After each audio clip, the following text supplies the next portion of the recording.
Ayan, time check 10:44 PM, yan gabi na. May customer tayo from saan ka ma'am? Indang, no? Indang, Cavite. Ayan. Nag-walk-in sa atin dito si ma'am. Tapos ang nilagay natin sa passion niya ito, Bosch, para maiba naman. Tapos Senlo X1 na 60 watts. Ayan siya. Tago, syempre. Tapos yung mga switch niya, ayan, basic sa mga ginagawa kay passion. Ayan. Ayan yung switch, ito yung passing light, and then low. Ayan yung low, mababa kasi. Taas natin. Pag naka-center stand, syempre bumababa yung ilaw. Ayan. Yan siya kalawak. Tapos pag high, ayun na. Passing light sa low.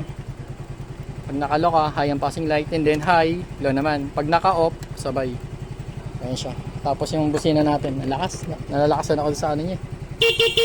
Bosch Europa. Ito naman siya. Parang ano eh.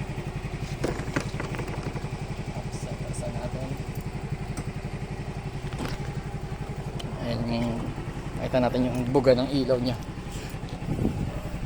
Ayan siya. Ayan na. Tago. Ayan yung low puti. Then yung high niya, dilaw. Ayan. Ito sa Pasio light blue. From Indang, Cavite. Nag-walk-in sa atin. Ngayon lang. Thank you.